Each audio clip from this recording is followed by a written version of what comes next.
Good Morning by Max Frost from Spotify. You hear it? That's my jam right here. Y'all hear this?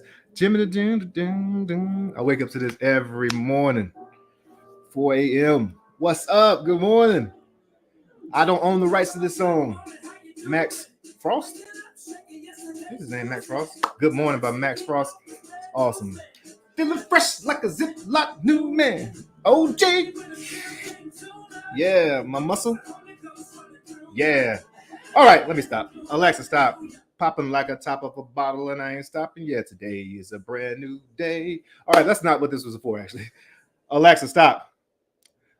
This live or this video is because I want to make sure I'm staying consistent in doing what I said I was going to do. And also, just did a recorded video on this topic, and I did not have it set live, so it's all right. At least I was able to record it. I'll put it back on the YouTube channel, so hopefully it'll be helpful to folks. But let me get into it. All right. So you possibly are here because you may have a property that has some form of distress to it. Perhaps you have some form of distress in your life where you're trying to say, hey, I need to get this property out of here quick, fast, for cash. Tons of reasons for that. You're probably bombarded with phone calls from people like me, or postcards, or text messages, emails, people saying, I can buy it has fast, buy it any condition, buy it as is. But how do you recognize if they're legit? You may even been burnt by folks like wholesalers and people who say they're cash buyers before. So I want to look over 6 things that may be helpful as we think about selling our property quick and fast, and how to determine if this cash buyer is legit or not. Number 1, check their research and reputation. We live in the digital world, so almost everyone has or should have some type of social media presence, and should have some type of online presence as well, whether that's a website or not. Google reviews, check them out, see if they have them. If they are new or young or new in the field, then you need to check out their who are they connected with. And that actually goes to the next one, where you verify credentials.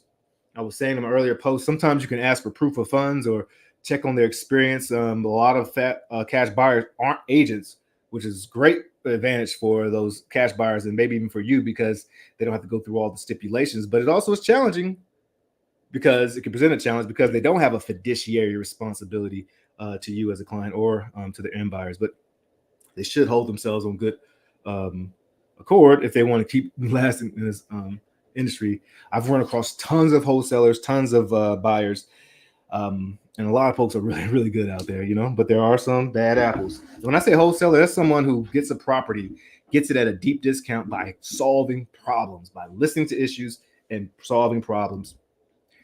Then they take that contract, and they'll either, how they dispose of it is up to them, but they'll assign it to another one of their investors in their investor pool. Perhaps they keep it for themselves and hold on to it, or there's a lot of different ways to dispo. But it can be very helpful, particularly when a traditional sale isn't what's for a person, because perhaps it takes too long. The average close for a bank is 45 days if you're trying to get underwriting and things of that nature, or perhaps the rehab is too much. There's tons of reasons. I'm not going to go on there, but definitely verify. Now, if someone, again, is young, you need to make sure that they, like I did 4 years ago, are connecting with folks. They got to show some type of competency, and like they're able to learn. People do have to learn. So it's awesome if you give folks a chance, but you got to protect yourself.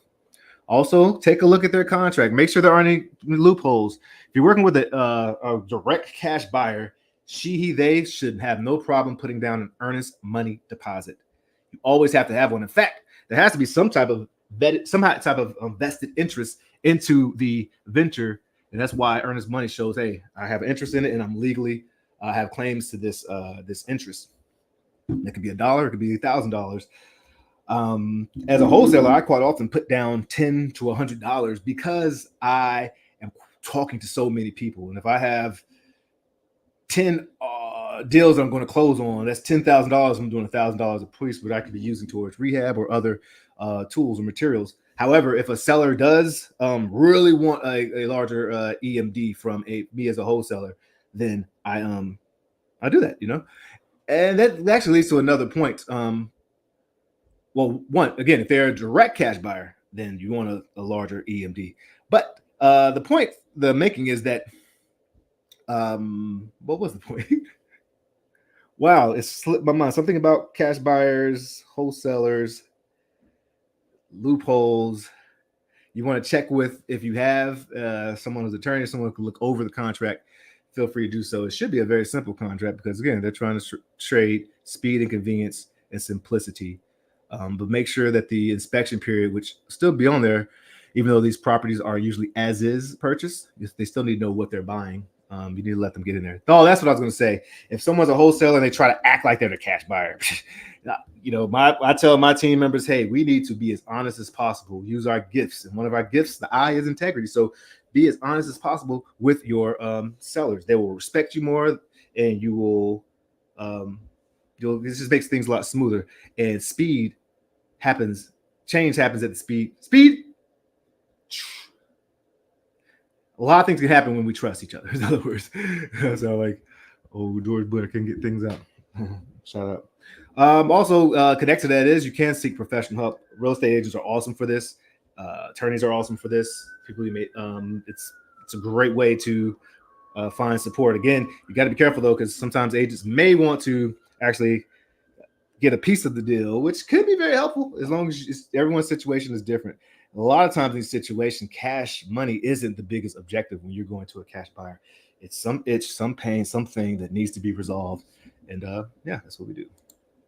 Beware of red flags. That's if they're trying to high pressure sales, or they're trying to really force you to do something here now, or they're closing at your dinner table without attorneys around. I mean, because you technically can close on a property anywhere if you have the right paperwork.